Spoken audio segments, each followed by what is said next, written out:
Comment arrêter de manifester ce que tu ne veux plus? Quand on parle de manifestation, beaucoup de personnes pensent immédiatement à ce qu'elles désirent obtenir. Elles pensent en termes d'objectifs, de visualisation, d'image mentale positive ou de phrases à répéter chaque jour. Pourtant, la majorité des difficultés que rencontrent les êtres humains ne viennent pas de leur incapacité à manifester ce qu'ils veulent, mais elles viennent de leur tendance à manifester encore et encore ce qu'ils disent pourtant vouloir éviter. Ce paradoxe repose sur un malentendu qui est fondamental concernant le fonctionnement de la conscience et la manière dont la réalité se structure autour de nous. La manifestation, c'est pas une capacité spéciale que certains d'entre nous auraient et que d'autres non. La manifestation, elle ne commence pas le jour où on découvre une loi universelle ou une pratique spirituelle. La manifestation, elle est inhérente au fait d'exister. En fait, être conscient, c'est déjà être en train d'émettre une information. À chaque instant, sans exception, cette information que nous émettons dialogue avec le champ des possibles, qui est plus vaste que la réalité qu'on perçoit, et elle contribue à la forme de l'expérience vécue. Le point central à comprendre, c'est que l'univers, la réalité, ne répond pas à un désir superficiel ou un besoin ou un souhait superficiel. La réalité, l'univers, le tout, répond à ce que l'on valide au plus profond de nous-mêmes. Il existe toujours un décalage entre ce que l'on pense et dit vouloir et ce qu'on croit réellement. Et ce décalage n'est pas moral, il n'est pas une faute, il n'est pas quelque chose à corriger, une erreur à corriger avec plus d'effort. C'est simplement le résultat d'un conditionnement passé, souvent inconscient, qui oriente ta perception, ton émotion et l'interprétation que tu fais des événements que tu vis. Lorsqu'une personne traverse une expérience qu'elle juge désagréable, douloureuse ou limitante, une réaction presque automatique se met directement en place. L'esprit cherche à s'éloigner de cette expérience, à la rejeter, à la combattre intérieurement. Et cette réaction, elle est compréhensible parce qu'elle est liée à un instinct de survie, un mécanisme de protection. Pourtant, sur le plan de la conscience, eh bien, il y a un petit changement inattendu. Parce que, en se concentrant sur ce qui dérange, même sous la forme d'un refus, l'attention, elle reste attachée à l'objet du malaise. L'image intérieure, elle reste active, la charge émotionnelle, elle est toujours présente, et l'idée sous-jacente, eh ben, en fait, elle continue d'être alimentée. Et ça, c'est le problème. Parce que la conscience, elle ne fonctionne pas sur le mode de la négation. Elle fonctionne par reconnaissance et par validation. Ce que ça veut dire, c'est que ce qui est reconnu comme important, réel, ou significatif, ou menaçant, eh ben, ça devient actif dans l'expérience. Ainsi, lorsque quelqu'un passe beaucoup de temps à penser et à ressentir ce qu'il ne veut plus vivre, comme la maladie par exemple, eh bien il maintient un lien énergétique avec cette expérience, malgré lui. Il est essentiel de comprendre que la manifestation, elle n'est pas déclenchée par les mots que l'on prononce, mais elle est déclenchée par notre état intérieur, c'est-à-dire notre vibration, comment on se sent. Deux personnes peuvent prononcer exactement les mêmes phrases, mais se sentir totalement différemment.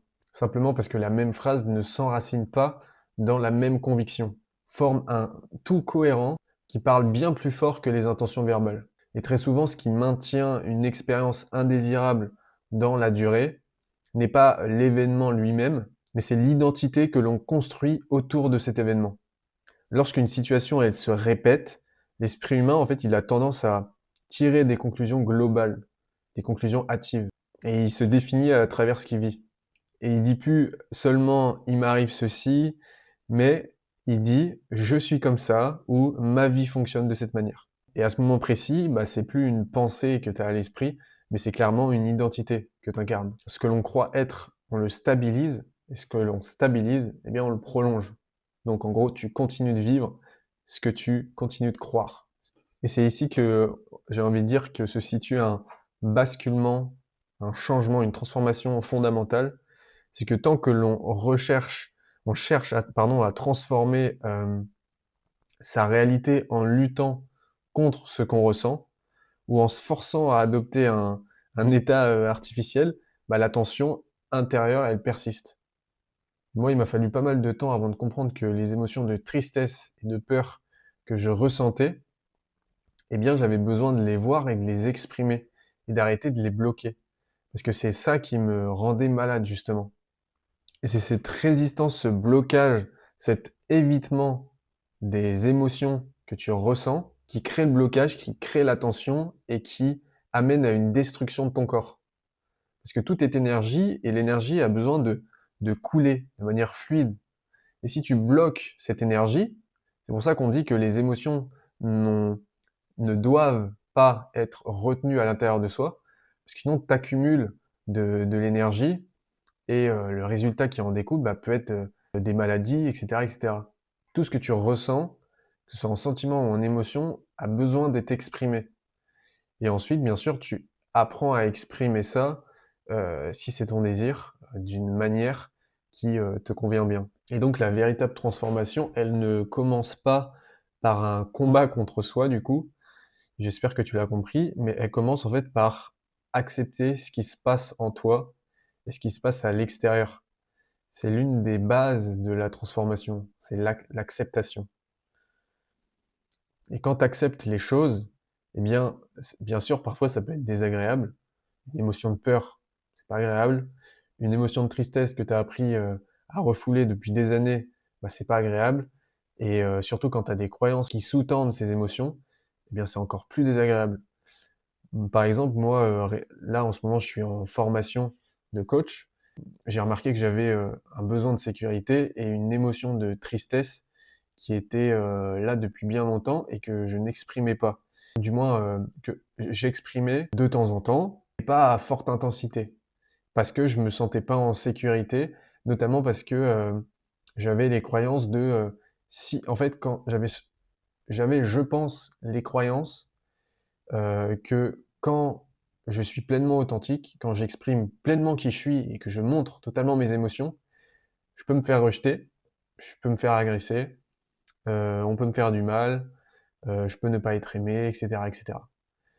Donc toutes ces croyances m'empêchaient, me faisaient bloquer les émotions, ne pas les exprimer, et donc du coup, ça s'accumule, ça s'accumule, et il y a un mal-être qui en découle, et donc la transformation ne se poursuit pas en fait. Tu restes, je répétais le même cycle, c'est que une expérience déclenchait la même émotion, je bloquais cette émotion, j'évitais la situation, j'arrêtais de ressentir ça, et ensuite, à un autre moment, l'émotion elle était redéclenchée par une expérience, etc., etc.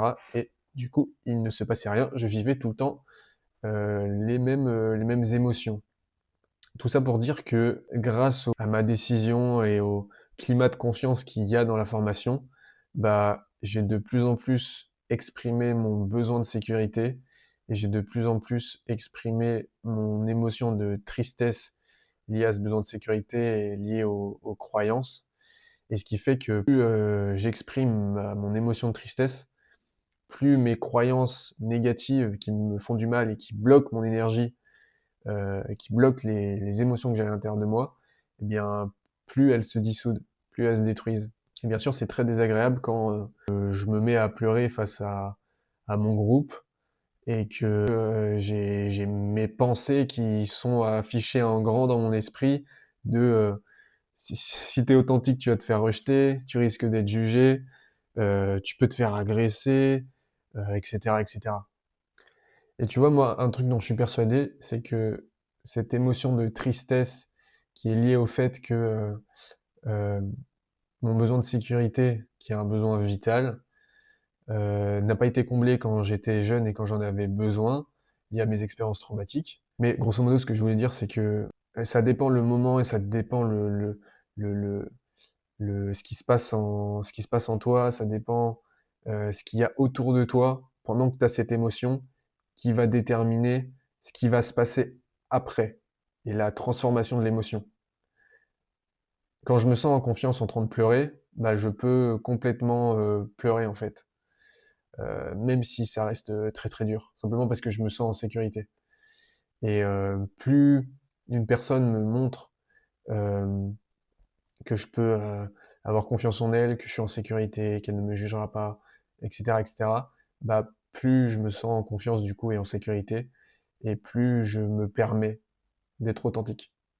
Pour revenir du coup, c'est que la transformation véritable, elle commence pas quand tu fais, pour revenir à ce que je disais, la transformation véritable, elle commence pas quand tu commences un combat contre toi, mais c'est quand tu acceptes tout ce qui arrive à l'intérieur de toi et que tu l'exprimes, que ce soit progressivement ou directement de manière intense. Et donc cette acceptation, elle revient à observer une pensée qui t'arrive à l'esprit, que ce soit provenant de toi ou des autres, sans t'y identifier.